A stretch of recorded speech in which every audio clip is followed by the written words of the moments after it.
The land nobody wanted sat at the low end of a forgotten hollow in Wyoming Territory, and in the dry summer of 1887, it looked exactly like what it was. The last parcel left after every decent acre had already been claimed. She had arrived in early April, 26 years old, riding the wagon seat beside a borrowed mule and carrying everything she owned in a single trunk lashed behind her. Welcome to Frontier Secrets. I am your narrator, Elias Vance. Here, we unearth the forgotten stories of the American frontier. This is the tale of one such woman, whose name has been nearly lost to time. The deed to the hollow was folded into her coat pocket, and she had read it so many times on the journey north from Cheyenne that she could recite its boundaries by heart. 40 acres, a seasonal creek shown on the surveyor's map, a hillside of pale grass sloping down toward a shallow basin where rainwater had once supposedly collected. What she found when she arrived was less than the map had promised. The creek was barely a trickle threading through a bed of cracked clay. The hillside was rocky and thin-soiled, more stone than earth once you scraped the surface. The basin at the bottom held nothing but a wide patch of damp mud that sucked at her boots when she walked across it, smelling faintly of minerals and old standing water. Even the grass around the hollow's edge looked tired, already yellowing though spring had barely settled in. Her nearest neighbor, a barrel-chested man who ran a small cattle operation half a mile east, rode over on her third morning to introduce himself. He looked at the hollow the way a person looks at a bad hand of cards laid face up on a table. "Tough piece," he said, not unkindly, tipping his hat before he turned his horse and rode back up the slope. The woman at the trading post in the small settlement of Dry Fork, 4 miles west along the rutted wagon road, was more direct. When she came in to buy seed corn and a coil of rope, the woman behind the counter studied her hands, already blistered from digging, and said plainly, "You're the one who took the hollow claim. Honey, that ground won't grow a radish. You'd have done better to sleep in the street and save yourself the trouble." She smiled at that, thanked the woman for the rope, and drove her mule back down the road toward the hollow as the afternoon sun stretched long shadows across the prairie. That night, she sat on the steps of the little one-room shack that had come with the property, more gaps than boards, but shelter enough for the time being, and looked out at the basin. The mud caught the last of the light and held it in small, still pools between the footprints she had left crossing it that morning. There were tracks there besides her own, 3-toed, delicate, pressed clean into the dark clay at the basin's edge. She knelt with her lantern and studied them for a long while. Then she went inside and lay down, and her mind, for the first time since leaving Cheyenne, felt something that was almost like a plan beginning to take shape. If these forgotten stories of the frontier speak to your heart, subscribe to Frontier Secrets and stay by the fire a little longer. She was awake before first light, not from restlessness, but from purpose, that quiet, clear-eyed kind of waking that comes when the mind has been working through the dark hours and arrives at something solid by morning. She dressed by feel in the cold cabin, pulling her boots on over wool stockings, and stepped outside into air that smelled of wet earth and the faint green bitterness of plains grass, still damp from the night. She went straight to the basin. The tracks were still there, undisturbed. In the pale gray of early dawn, she could see them better than she had by lantern light. 3-toed prints pressed deep into the clay, middle toe longer than the outer two, each impression clean at the edges, the way only a light-bodied creature leaves when the ground is just wet enough to hold a shape. She had grown up near the river bottoms of eastern Kansas, and she knew those prints. Mallards. A small group, she judged, perhaps 6 or 8 birds passing through in the night and stopping at the only standing water they could find. She stood at the basin's edge a long time thinking. The hollow was useless for crops. She had accepted that by now with the practical calm of someone who cannot afford to waste grief on facts. The soil was clay-heavy, slow to drain, likely to drown roots even in an average wet season, and this had been anything but an average wet season. She had $40 left, a mule, a hand spade, a barrel, some rope, a broken-handled hoe she had found in the shack, and exactly 1 growing season before the land office would expect some evidence of improvement if she wanted to hold her claim. But ducks did not need dry soil. Ducks needed water, mud, shoreline cover, and quiet. They needed shallow edges to walk along and deep enough centers to float. They needed the kind of place most homesteaders cursed and abandoned, which was precisely what she had. She walked the perimeter of the basin slowly, her boots sinking with each step, studying the contours. The lowest point sat roughly in the center where two small runnels converged after rain. The highest edge, the only truly dry corner of the property, was a slight rise on the south side, mostly bare packed earth with a scrub of dry grass. That rise would do for a shelter of some kind eventually. But the basin itself needed deepening, widening, shaping. It needed to hold water through summer, not just through spring melt. That meant digging. She retrieved her spade from the shack, tied her hair back, and drove the blade into the clay at the lowest point of the basin. The work was slow. Clay is an argument, not a material.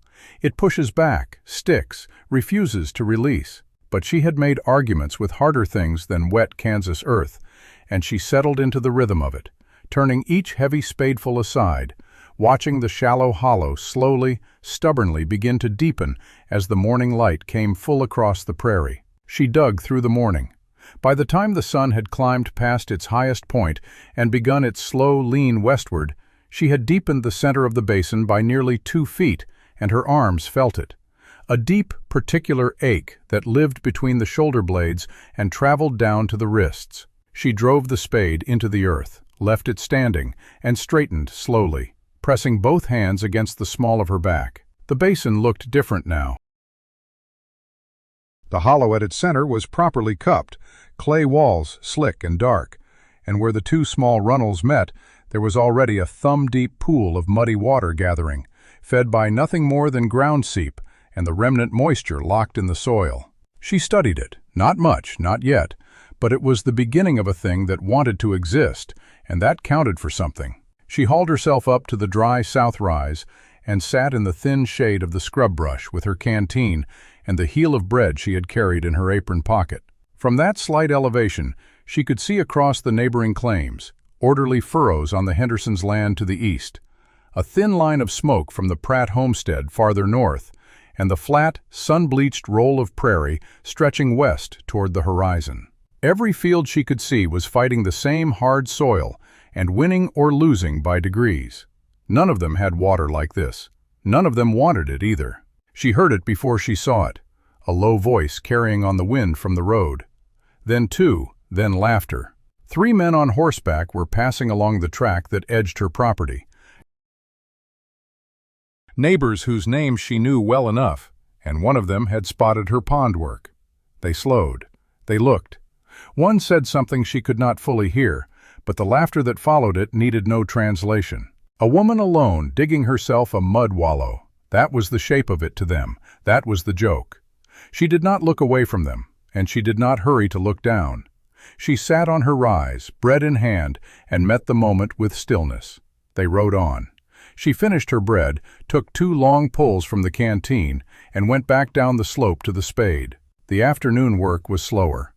The clay, deeper here, had a different character, denser, almost greasy, and it came up in heavy plates that she had to lever apart before they could be turned. But she learned its rhythm.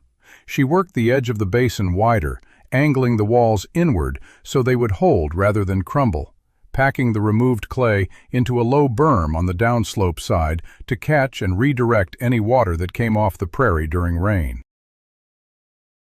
She was still digging when the light turned gold, and the shadow of the shack stretched long across the basin floor, and the shallow pool at the center had grown, quietly and without ceremony, to the size of a wagon wheel. That evening, she sat on an upturned bucket outside her shack door and looked at what she had made. The basin was not much to see, a shallow wound in the earth, roughly oval, with walls that sloped at a careful angle, and a berm of packed clay running along the downhill side like a low gray hem. The pool at its center caught the last light of the sky and held it, a coin of orange and rose no bigger than a wash basin. She watched it the way a person watches a fire, not thinking exactly, just present. She had hauled 6 buckets of water from the creek that afternoon to wet the basin floor and soften the clay before packing. Her back told her this clearly. Her hands told her the same story in a different chapter. She stretched her fingers flat against her thighs and held them there until the pulling sensation eased. Tomorrow she would need to haul more. The creek was still running, barely, but it was running, and she meant to make use of that fact while she could. The basin needed more depth in its center, and the walls needed a second packing before they would trust themselves in rain. There was a logic to it that pleased her, the way any careful work pleases a person who has thought it through. Not fast, not easy, but sound. Inside, she ate cold cornbread with the last of her dried beans and listened to the prairie settle into dark. The wind had stopped. That happened sometimes in early summer. The wind simply stopped as if it had remembered somewhere else to be, and in the silence the land felt enormous and close at the same time. She heard a nighthawk somewhere. She heard the creek, thin and faint, talking to its stones. She thought about the ducks she had seen on the flats 2 miles east in April. A wide, shallow backwater had pooled there after snowmelt. She had ridden past it twice on her way to the trading post and had paused both times to watch. Mallards mostly, and a pair of pintails. The way they moved over shallow water, unhurried, purposeful, efficient. They needed no depth to speak of. They needed mud and stillness, and a margin where they could walk without sinking past their ankles. She had that, or she was building it. What she could not yet give them was the guarantee of water when everything else dried. But that was the whole of the plan. Not just a pond, but the only pond. Not a convenience for the ducks, but a necessity. She had heard old settlers talk about drought years when the buffalo wallows went to cracked earth by July. She had no reason to think this summer would be gentle. She banked the small stove and lay down on her rope bed in her clothes, the canteen on the floor beside her, within arm's reach out of habit. The orange coin of water sat somewhere out in the dark, not large enough yet to mean anything to anyone. But it was real. That was enough for tonight. She woke before the sky had decided what color it wanted to be, pulling on her boots in the gray nothing hour, when the prairie was neither night nor morning, but something in between that had no proper name. The canteen she looped over her shoulder, the 2 buckets she carried by their bale handles, one in each hand, walking with the measured pace of someone who had already done the arithmetic on effort and knew that hurrying cost more than it saved. The creek was a 1/4 mile east, running low but honest along a bed of pale gravel. She filled both buckets to the brim, set them level in the grass while she caught her breath for 30 seconds exactly. She counted, then lifted and walked back. The water sloshed against her legs and soaked the hem of her skirt. She had stopped minding that 2 weeks ago. 6 trips before the sun was fully up, then 4 more before midday. The pond received the water without drama. Its surface spread and resettled. Small things moved along its muddy edge, insects she could not name, a green-legged water bug that skated without breaking the surface. She watched these small arrivals the way she watched everything now, carefully, without rushing toward conclusions. By the 2nd week of that same month, the creek had dropped another 2 inches. She measured it the old way, notching a stick she kept wedged in the same crack of the same creekside stone. The notch she had cut at the start of spring sat almost a full hand above the waterline now. The soil along the bank had begun cracking in the familiar pattern, long, shallow splits running parallel to the water, like something beneath the earth was pulling away from the surface in slow grief. She recognized it. She had seen it before. This valley had a dry way about it come July, and this July was shaping up to be worse than most. She did not panic. She adjusted. She began hauling 5 trips in the morning instead of 4, and she started earlier, before the birds had fully woken. She packed the edges of the pond more firmly with clay she dug from a low spot behind her shack, pressing it in with her palms and the heel of her boot to slow the seep. She gathered grass and laid it in loose mats along the sun-facing side to cut the evaporation. These were not grand gestures. They were small, considered acts of maintenance. The kind of work that never looked like much from the outside, but held things together at the seam. It was during one of these early mornings, pressing clay into the bank with her hands still cold from sleep, that she heard them before she saw them. A sound like rustling cloth, like wind moving through dried corn. And then the particular whistle of wings overhead, descending. She sat back on her heels and looked up. Not 2 mallards this time, 7. They circled once, low and deliberate, reading the water below with the careful attention of creatures that had learned the world through disappointment and were not willing to be wrong again. They landed without ceremony, the way tired things land. Not with grace exactly, but with relief. The water caught them, and they settled into it as though they had always known it was there, as though the pond had been waiting for them specifically, shaped to their particular weight. She did not move. She had learned by now that stillness was its own kind of welcome. She kept her hands pressed lightly against the clay bank and watched the 7 ducks arrange themselves across the surface, dipping their heads, reading the shallows with their bills. The early light was just beginning to come gold over the ridge to the east, and it caught the iridescent green of the lead drake's neck and made it burn like something precious pressed into an ordinary setting. 7 became a regular number. Then, over the following 3 mornings, it became insufficient as a count. She stopped trying to number them precisely. There were more, considerably more. They came in low over the dry grass on the eastern slope and banked toward the water with an efficiency that looked almost practiced, as though word had traveled through whatever channels ducks used to share news about the world. She began finding evidence of them beyond the pond itself. Pressed grass along the northern edge of her property, where the hill curved down and the ground stayed shadowed longer in the morning. She found it first on a Wednesday, a slight hollowing in the long grass. The blades bent and interlocked in the particular way that something small and warm had rested there repeatedly. She crouched beside it.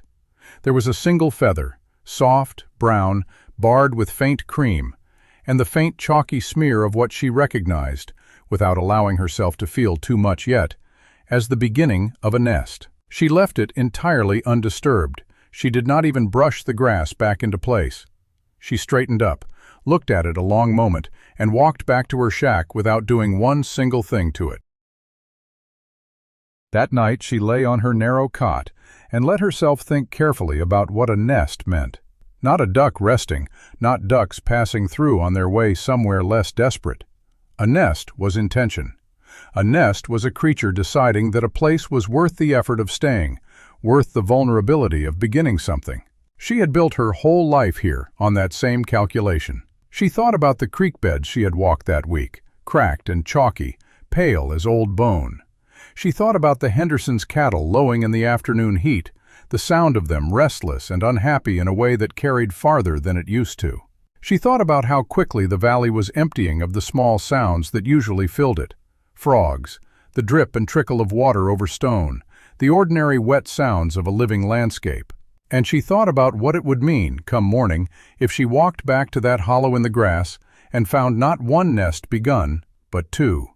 She walked back at first light, before the dew had burned off the grass, before the heat settled its full weight onto the valley. There were 2 nests. She stood at the edge of the hollow and counted them twice, making sure her eyes were not playing her false. Both were worked from the same materials, dry grass, a few peely feathers, a cupped hollow pressed into the earth with patient, deliberate effort. Neither had eggs yet, but both had the look of something serious, something committed. She did not crouch down to examine them. She did not want her smell there, not now, not when the decision was still being made. She spent that morning hauling water, as she had every morning for weeks. But something had shifted in the labor. The weight of the buckets felt different, not lighter, but purposeful in a way that had been harder to hold on to before. She poured each load into the low end of her pond and watched the water spread dark and slow into the cracked mud around the edges. Small, still small, but the ducks knew where it was. By midday, there were 7 of them on the water.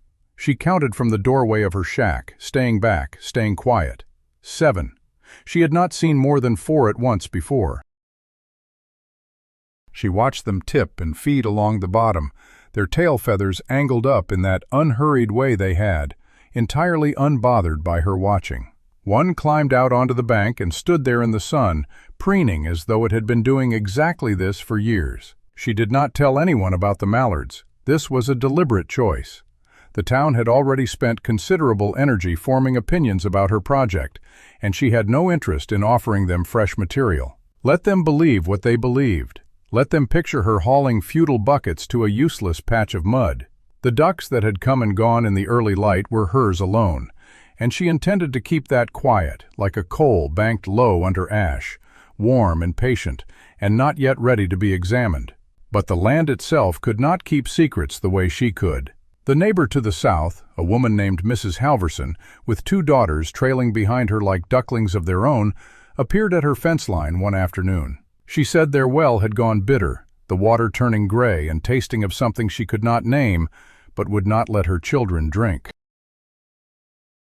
She held her youngest girl's hand and looked at the pond with an expression that had nothing proud left in it. She led them to her rain barrel first. She had been saving it carefully, rationing it against herself, skipping her own washing to keep the level steady. She gave each of them a full cup and watched the youngest drink without stopping, both hands around the tin, eyes closed. Then she refilled the cup and handed it back without being asked. She could not give them the pond water for drinking. It had gone green along one edge, where the ducks gathered most, and she knew better than to let a child drink from it. But she told them where the cleanest nest clusters were, up on the dry rise above the mud line. And she helped them gather 11 eggs that afternoon, while the ducks watched from the water with their unconcerned, sideways attention. The older daughter asked her how she had known to make the pond. She did not answer right away. She thought about the cracked clay and the dry corner, and the months when everyone had called it ruined ground. She told the girl she had not exactly known. She had just watched and waited, and tried not to be too certain about what a piece of land could not do. The girl chewed on that for a while, and then asked if the ducks would stay when the rain came back. She said she did not know, maybe some of them. But she was thinking about something else by then. She was thinking about the families she had not yet seen come down the road. The ones on the far side of the valley. The ones who had wells instead of creeks, and might not know yet how bad the creeks had become. She was thinking about how many eggs were already laid on the hillside, more than she could use alone, more than any one person ought to keep while neighbors went without. She began to think about baskets, about how many she had, about whether the old crate in her root cellar could hold a double layer with enough dry grass between them to keep the shells from cracking on a wagon road. That evening, after Mrs. Halverson and her daughters had gone, she sat on the upturned bucket outside her door and watched the pond catch the last of the light. The ducks had settled into a tight cluster at the far end, their heads tucked, their bodies round and still. The hillside above them was dotted with the small hollows she had discovered, and the ones she suspected were there but had not yet found. The air was dry and still, and the smell of dust came up from the road, and somewhere beyond the ridge a cow lowed with that particular note of thirst she had come to recognize. She sat there until the sky turned the color of an old bruise and the first stars came out, small and distant and unwelcoming. And she thought about how much farther the well water would have to drop before the other neighbors came looking for her. She thought about how many eggs she could carry in a single load. She thought about the weeks ahead and whether the pond would hold. She went inside and banked the stove and lay down in her clothes, listening to the small night sounds of the prairie. The ducks were quiet now. The creek had stopped its talking weeks ago. It was little more than a damp seam in the earth. But the spring underneath the pond was still working, still pushing water up through the clay in its slow, invisible way. She could feel it. Not with her hands, but with something deeper, something that had learned to read the land in a language she was only beginning to understand. She closed her eyes and let the quiet settle around her, and in the darkness she saw the 2 nests on the hillside, cupped and waiting, and she understood that whatever came next, she was no longer digging alone. The valley grew quieter with each passing day. The small sounds that had once filled the mornings, the call of meadowlarks, the rustle of grass in the breeze, the distant lowing of cattle content with full bellies, these faded one by one until the silence itself became a presence, something she walked through on her way to the pond each morning. The creek had stopped running entirely by the 3rd week of July. The bed where she had filled her buckets was now a pale scar of cracked clay, dry enough to walk across without muddying her boots. She stood at the edge of it one afternoon and looked down at the last damp seam, no wider than her thumb, and felt the weight of what that meant settle into her chest like a stone. She had been hauling from a different source now, a shallow seep a quarter-mile north, where the ground stayed damp longer than anywhere else in the hollow. It yielded barely enough to fill 2 buckets an hour, and she had to wait for it to recover between trips. The pond was still holding, but the water line had dropped steadily despite her efforts. She could see the dark ring on the clay walls where the water had been a week ago, a handspan higher than where it sat now. The ducks had thinned to a handful, 8 or 9 regulars who stayed close to the water and watched her with a wariness that had crept back into their posture. She was on her knees packing fresh clay along the pond's western edge when she heard the horse approach, not the slow amble of a neighbor passing by, but a deliberate pace, the kind that meant business. She looked up and wiped her forearm across her forehead and watched a man dismount at the fence line she had never quite finished building, just a few posts and a single strand of wire that marked the boundary more by suggestion than by barrier. He was tall and broad-shouldered, dressed in a coat that had cost more than her entire wagon, and he walked toward her with the unhurried confidence of a man who had never had to ask permission for anything in his life. She stood and brushed the clay from her hands. "You're the woman who took the hollow claim," he said. It was not a question. She nodded and waited. He stopped at the edge of the pond and looked down at it the way a man looks at a hole in his own fence, assessing damage. "Thaddeus Croft," he said. "I own the spread west of here, 1,500 acres down the valley." She knew who he was. Everyone knew who he was. He had arrived in the territory 5 years before with capital from back east and had been buying up land and water rights with a methodical patience that had left smaller homesteaders scrambling for the leavings. She had seen him twice before in Dry Fork, once at the trading post and once at the land office, and both times she had watched the way people made room for him without being asked. "I've heard about your little project," he said, gesturing at the pond with a motion of his chin. "Folks in town are having a good laugh about it." She said nothing. "They say you've been hauling water from the creek to fill this mud hole." He smiled, but it was the kind of smile that did not reach his eyes. "They say you've got ducks." "They've got good eyesight then," she said. He laughed, a short, flat sound. "The creek that ran through this hollow feeds into the main channel on my land. My stock depends on that water, and I've noticed the flow has been dropping faster than it should." She understood then what this visit was. She had known it would come eventually, had hoped it would not, but had prepared for it all the same. "The creek was barely a trickle when I arrived," she said. "It dried up 2 weeks ago. Nothing I did made that happen." "You dug a basin that pulls from the same groundwater that feeds the creek," he said. "Don't tell me you don't know what you're doing. You've got education, I can see it in the way you talk." She looked at him steadily. "I'm holding water on my own claim. Water that would have evaporated or sunk into the clay a quarter-mile from here.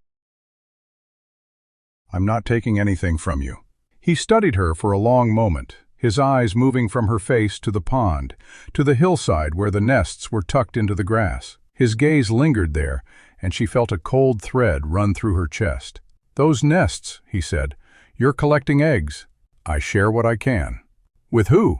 She did not answer. He nodded slowly, as though she had confirmed something he already suspected. "I'll be watching this," he said. "If my water rights are affected, I will take it up with the land office. I suggest you think carefully about how much of that water you keep for yourself." He turned and walked back to his horse without another word. She watched him mount and ride east toward the road that led to Dry Fork, and she did not move until the dust from his horse had settled back onto the grass. That evening she found a note nailed to her doorpost.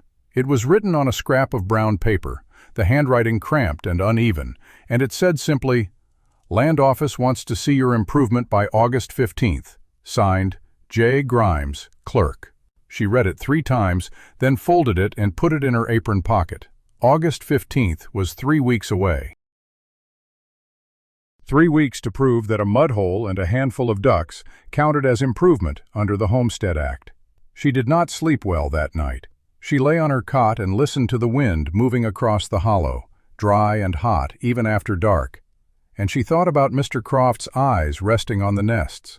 She thought about the clerk at the land office, a thin man with a mustache he trimmed too short, who had looked at her claim papers the first time with an expression of mild disbelief. She thought about the neighbors who had laughed when they saw her digging, and she wondered how many of them were laughing now that the creeks were dry, and their cattle were thinning, and their gardens had turned to dust. The next morning she went to Dry Fork. She had avoided the settlement for nearly 2 weeks, preferring to keep to herself, but the note demanded a response, and she needed supplies regardless. She hitched the mule, loaded the empty egg crate into the wagon bed as a gesture she did not fully understand, and drove the 4 miles west with the sun already pressing hard against her shoulders. The trading post was quiet when she arrived. Mrs. Bell, the woman behind the counter who had once told her the hollow would not grow a radish, looked up as she entered and did not look away. The store was empty, except for an old man sorting nails in a barrel by the window, and he looked up too, and she felt the weight of their attention like a physical thing. "You heard about Mr. Croft's visit, I reckon," Mrs. Bell said, not unkindly, but with the directness of someone who had learned that beating around the bush wasted time she did not have. "I reckon I have. Word travels fast in a dry spell." Mrs. Bell wiped her hands on her apron and leaned against the counter. "He's been telling folks you're stealing water that belongs to his cattle. Some are believing him. What do you believe?" Mrs. Bell was quiet for a moment. Then she said, "I believe a woman who hauls water every morning for 2 months without giving up is not the kind of person who steals what she can earn." She reached under the counter and pulled out a small sack of flour. "I've been saving this for you. It's yesterday's, but it's clean." She took the sack and held it against her chest. "Thank you," she said. "Don't thank me yet. There's a meeting at the schoolhouse tonight. Mr. Croft called it. He wants to discuss water rights and what he calls the problem of unproductive claims." Mrs. Bell said the last words with a bitterness that suggested she had heard them too many times already. She stood in the middle of the trading post with the flour sack in her arms and felt the familiar weight of the land office note pressing against her hip through the fabric of her apron. She had known this was coming, had felt it building like pressure before rain, and now it was here. "I'll be there," she said. The schoolhouse was a single room built of unpainted boards, with windows that had been opened to catch whatever breeze might wander past. She arrived early enough to take a seat near the back, close to the door, and watched the room fill with faces she recognized, and some she did not. Farmers, ranchers, their wives, a few children too young to leave at home. The air smelled of dust and sweat, and the particular anxiety of people who had watched their crops wither and their wells decline, and were looking for someone to blame. Mr. Croft stood at the front of the room beside the teacher's desk, his coat removed, his sleeves rolled to the elbow in a gesture of workmanlike solidarity that she suspected was calculated. He let the room settle, let the murmuring die down, and then he began to speak. He spoke about the drought. He spoke about the hardship everyone was facing, and there was real sympathy in his voice, and she could see heads nodding in the room. He spoke about the creek that ran through the hollow and fed his land, and how its flow had diminished more rapidly than expected. And then he spoke about her. "I'm not here to accuse anyone of wrongdoing," he said, and his voice was smooth and reasonable, the voice of a man who had practiced being reasonable until it fit him like a second skin. "But I am asking this community to consider whether every claim in this valley is being put to its highest use.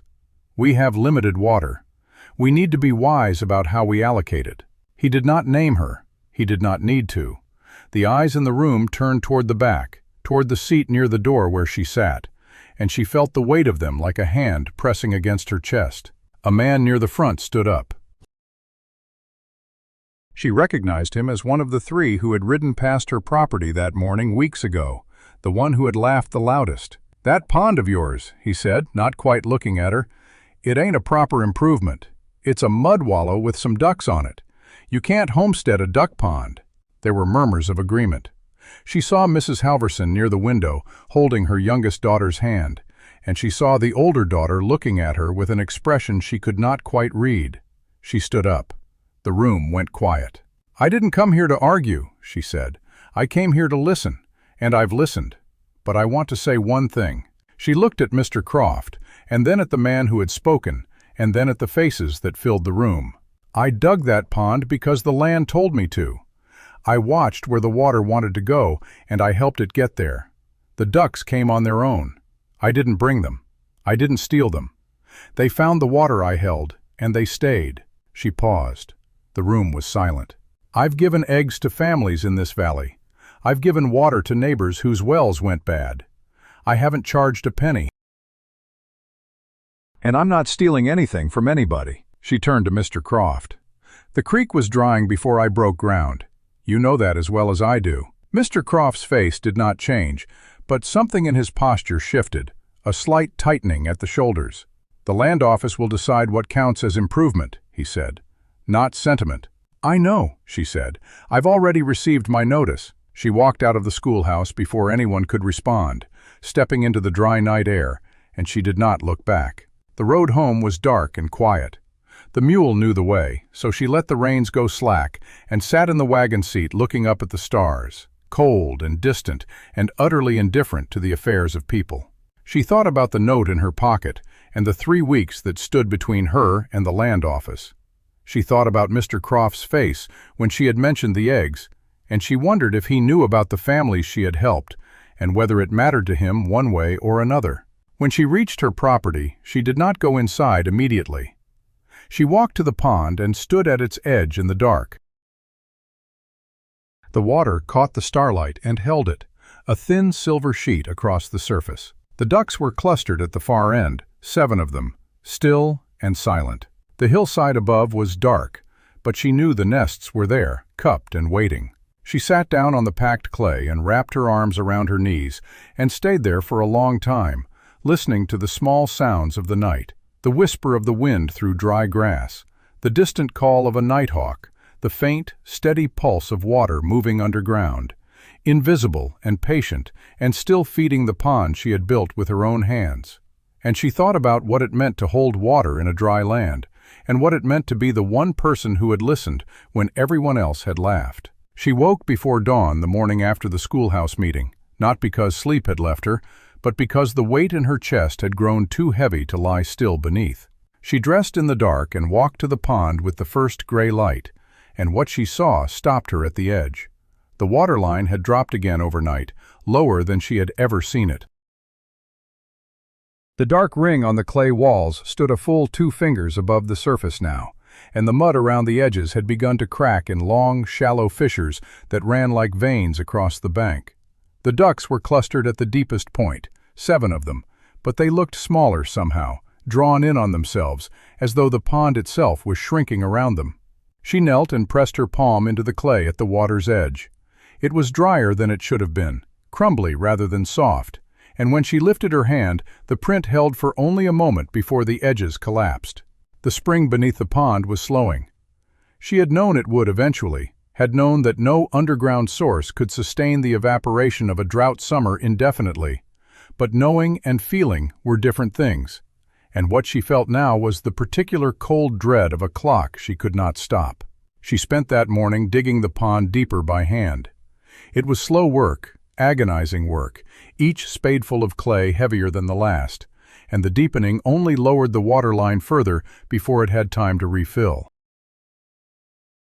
She worked with a desperate precision, cutting the walls at a steeper angle to reduce surface area, packing the removed clay into a thicker berm on the downhill side.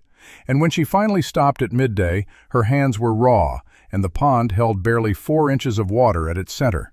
But it held. Mrs. Halverson came in the afternoon. She walked the mile from her place with both daughters in tow, and she carried a bucket, empty, and her eyes told the story before her mouth could. "The well gave out this morning," she said. "Gave a little cough and then nothing. I've got a baby at home who needs water for her rice mush." She filled the bucket from her rain barrel, the one she had been guarding for herself, and handed it over without a word. Mrs. Halverson took it with both hands and stood there, not moving, and then she said something that surprised her. "The women in town are talking," she said. "They're saying Mr. Croft is going to the land office next week to file a formal complaint against your claim. They're saying he wants your homestead canceled." She nodded. She had expected as much. "They're also saying," Mrs. Halverson continued, "that you gave eggs to the Peterson family when their youngest was fading from hunger, and that you gave water to old man Tucker when his team collapsed on the road 3 weeks back. Some of them remember."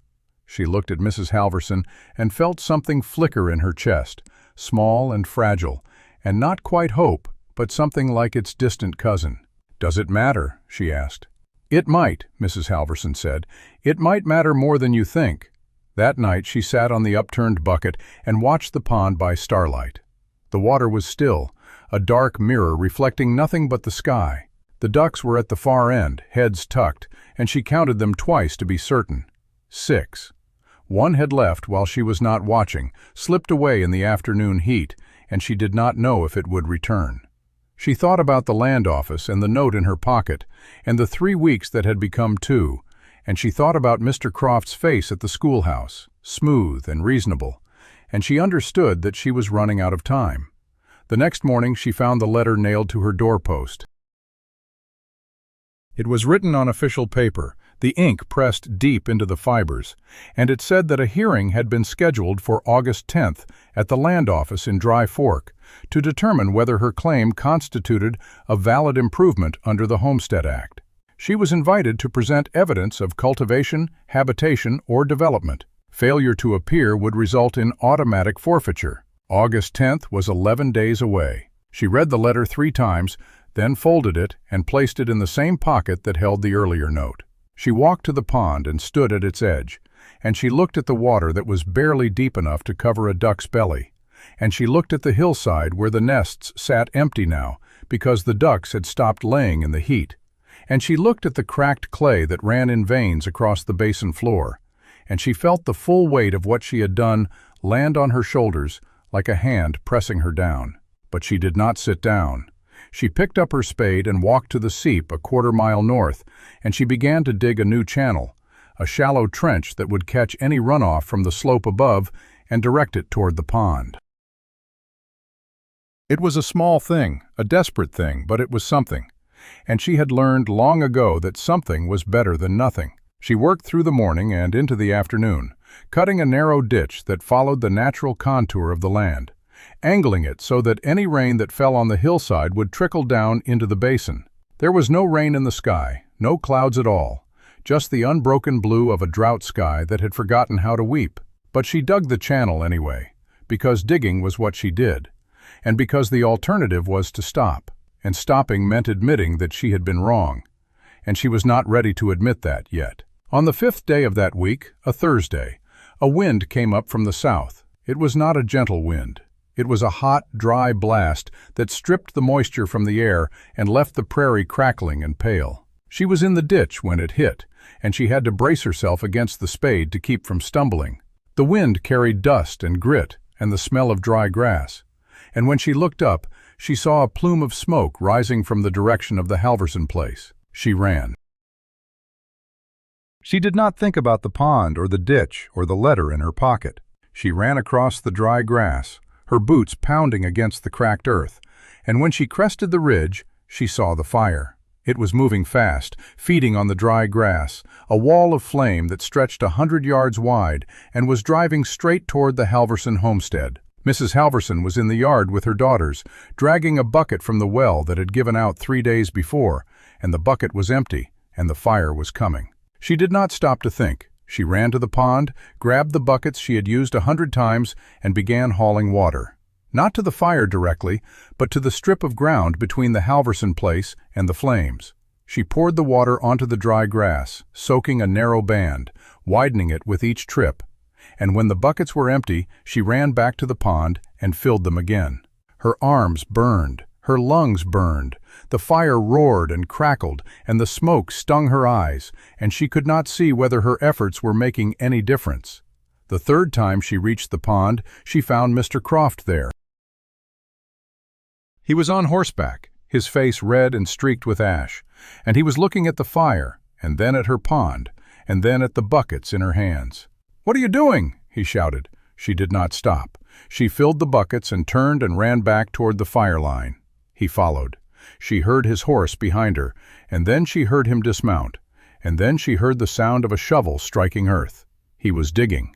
He was widening the fire break she had started, using his hands and a broken branch he had found on the ground, and he was working beside her without a word. They fought the fire for 3 hours. Neighbors arrived one by one, carrying buckets and blankets and whatever else they could find, and they formed a line from the pond to the fire, passing water hand over hand. The flames reached the soaked strip and faltered, and the wind shifted, and the fire turned and began to burn back on itself, and by evening it was contained. She stood at the pond afterward, exhausted, her hands blistered, her dress singed at the hem, and watched the neighbors slowly drift away. Mr. Croft was still there. He stood a few feet from her, his coat gone, his shirt blackened with ash, and he looked at her pond, which was now half empty because so many buckets had been drawn from it. "That water saved 3 homesteads," he said. It was not an apology, it was not a thank you, but it was something. She nodded. He looked at her for a long moment, and then he said, "I'm withdrawing my complaint." She did not answer. She could not.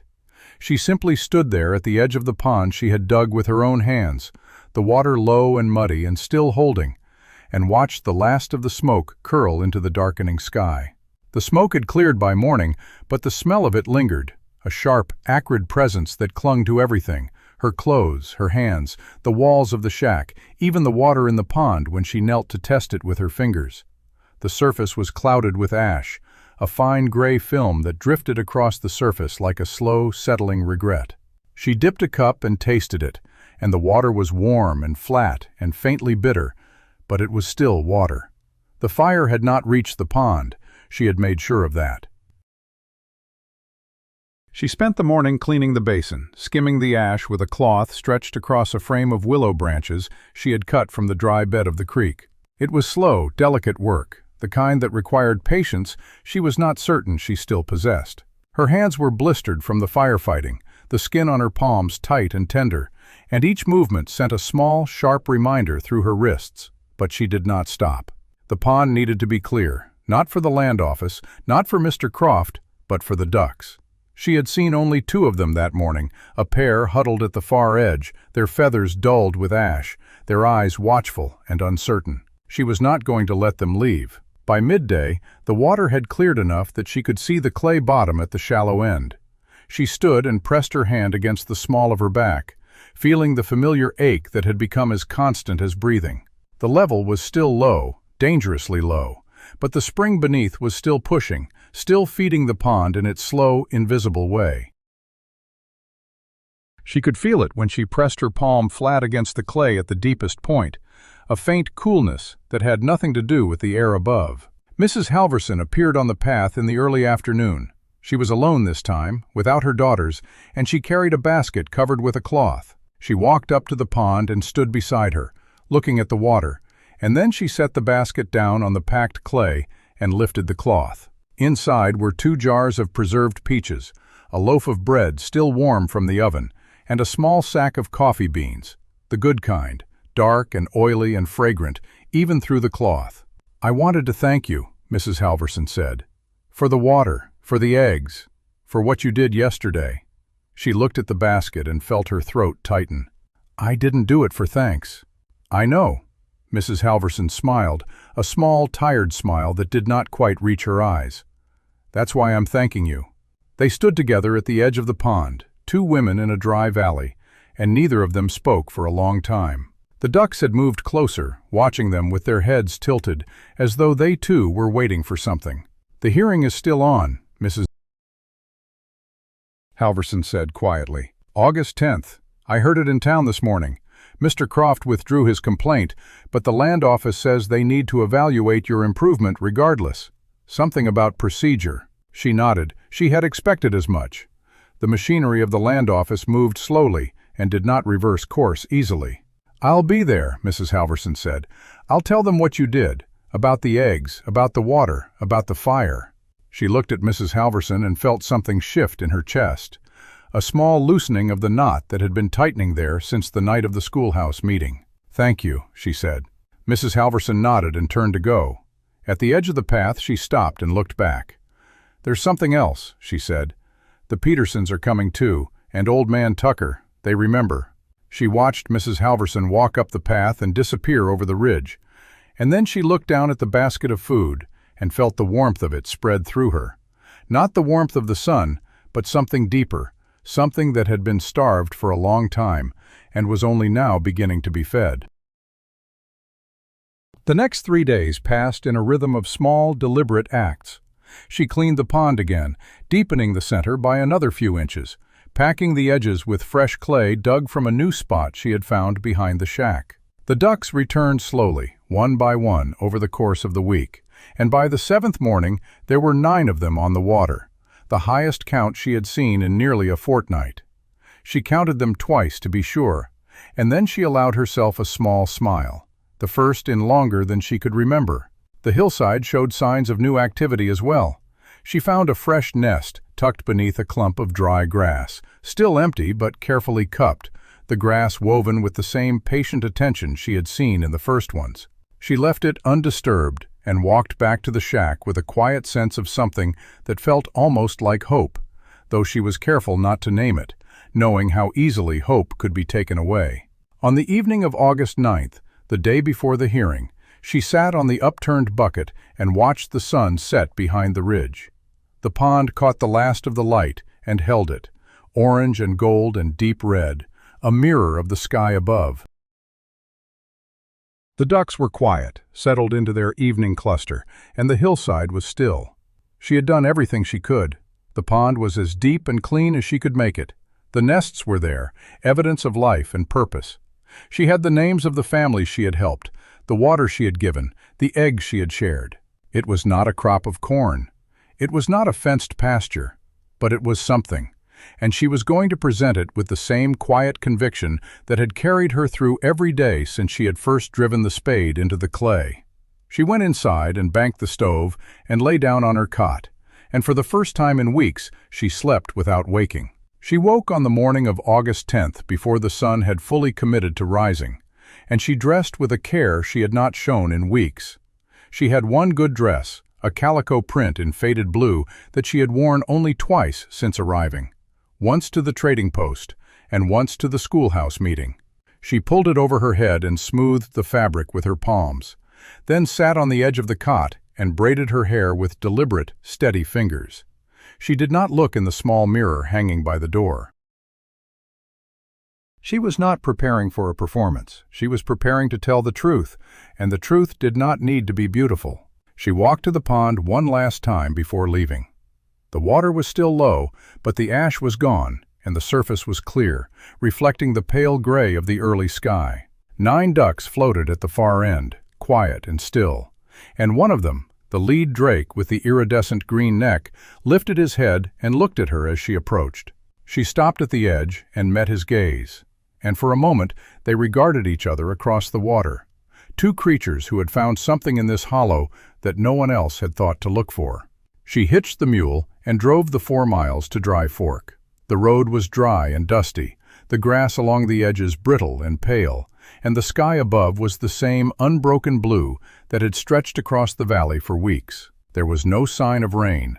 There was no sign of anything but the flat, indifferent heat of a drought that had not yet decided to end. The land office was a small building at the end of the main street, whitewashed and square, with a wooden porch that sagged slightly on the left side. She tied the mule to the rail and stood for a moment on the steps, looking at the door, and then she opened it and walked inside. The room was smaller than she had expected. A wooden counter ran across the front, and behind it sat a clerk she recognized. The thin man with the mustache trimmed too short, his nameplate read, J. Grimes. He looked up as she entered, and his expression did not change, but he gestured to a chair against the wall. "They'll be with you shortly," he said. She sat and folded her hands in her lap and waited. The room smelled of ink and dust and old paper, and through the window she could see the main street of Dry Fork, empty except for a single dog sleeping in the shade of a watering trough. She counted the floorboards to keep her mind still, 11 boards from the counter to the door, each one worn smooth by the feet of people who had come before her, with their hopes and their deeds and their dreams of land. The inner door opened, and a man stepped out. He was older, with gray hair and a face that had spent years in the sun, and he wore a coat that had been good once, but was now threadbare at the elbows. He looked at her and said, "Miss Wainwright?" She stood. "Yes, I'm Land Agent Morrison." He held the door open. "Please come in." The inner office was no larger than the outer room, but it had a window that faced east, and the morning light fell across a desk piled with papers and maps, and a single inkwell that had been tipped over and not quite cleaned up. Agent Morrison sat behind the desk and gestured for her to take the chair opposite. She sat, and he folded his hands on the stack of papers, and he looked at her with an expression that was not unkind, but was thoroughly official. "I've received Mr. Croft's withdrawal of his complaint," he said. "But as you know, the department requires an independent evaluation of your improvement before the claim can be certified. I've reviewed the file, and I've spoken with several of your neighbors." She nodded and waited. "Tell me about the pond," he said. She told him. She started with the morning she arrived at the hollow and found the cracked clay and the dry creek and the tracks of the mallards in the mud. She told him about the digging, the hauling, the mornings before sunrise, and the evenings when her hands would not stop shaking from the effort. She told him about the laughter, the jokes, the men who had ridden past and called her pond a mud wallow. She told him about the 7 ducks that had come first, and then the nests, and then the eggs that she had carried across the valley to families she had never met before the drought brought them to her door. She told him about Mrs. Halverson's well going bitter, and the water she had given from her rain barrel, and the eggs she had helped the daughters gather. She told him about Mr. Tucker's team collapsing on the road, and the water she had carried to them in the heat. She told him about the fire, and the pond that had held enough water to save 3 homesteads, and the neighbors who had passed buckets hand over hand. When she finished, her voice was hoarse. She had not realized she had spoken for so long. Agent Morrison was quiet for a long moment. He looked at his hands, then at the window, then back at her. "You said you dug the pond yourself. No help." "No, sir." "And you hauled water from the creek until it dried." "Yes, sir." "And after that from a seep a quarter-mile north." "Yes, sir." He leaned back in his chair and studied her with an expression she could not read. "I've been in this office for 19 years, he said. "I've seen a lot of claims, some good, some bad, some that never should have been filed. But I've never seen a claim like yours." She waited. "This pond of yours," he said slowly, "it's not a crop, it's not a fence, it's not a cabin with a proper roof. By the letter of the law, it's a borderline case." He paused. "But the law also says improvement means any development that increases the value of the land for settlement. And from what I've heard today, from you and from others, that pond of yours has fed families, watered stock, and stopped a fire that could have taken half the valley." He pulled a stamp from his drawer, the kind with a brass handle and a thick rubber face, and he pressed it against the ink pad, and then he stamped a document on his desk. The sound was sharp and final, a single clean thud that seemed to echo in the small room. "Your claim is certified, Miss Wainwright. The hollow is yours." She sat still. The words did not quite reach her at first, as though they had to travel a long distance through the dusty air of the land office before they could find their proper place in her understanding. And then they landed, and she felt something break open in her chest, not with a dramatic force, but with a quiet, almost unbearable relief, like the first breath after a long submersion. "Thank you," she said, and her voice cracked on the word.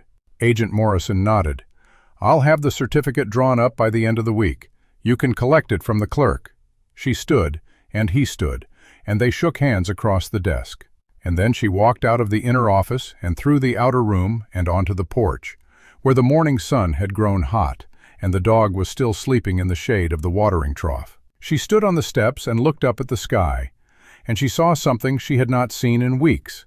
A cloud, small and white and distant, but a cloud nonetheless, moving slowly across the blue from the west. She drove home with the reins loose in her hands, and the cloud grew as she traveled, not quickly but steadily, swelling and darkening until it covered the sun and the air grew cool, and the prairie took on a gray, waiting stillness.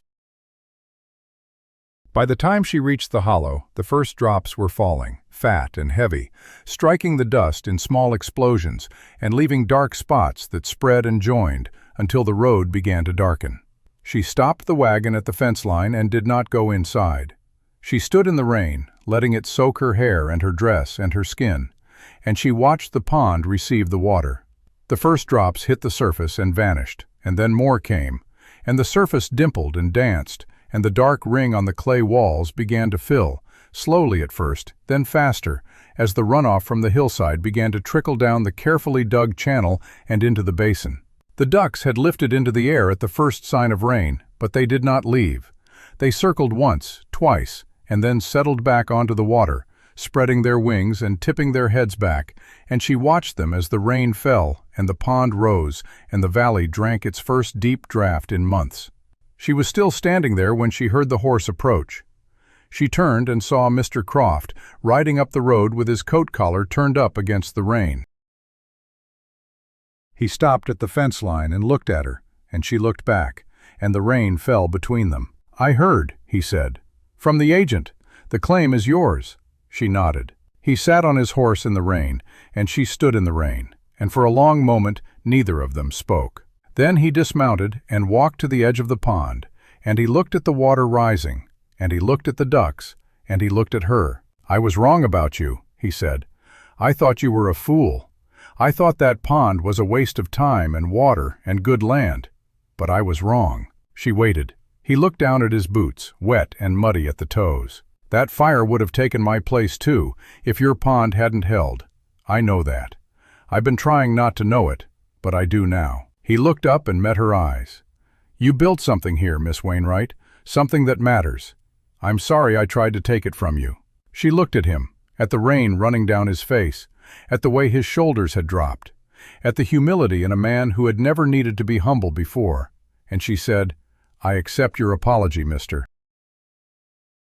Croft." He nodded once, then turned and mounted his horse and rode away into the gray curtain of the rain. She watched him go, and then she turned back to the pond. The water was rising steadily now, the clay walls drinking it in, the surface spreading wider than it had been in weeks.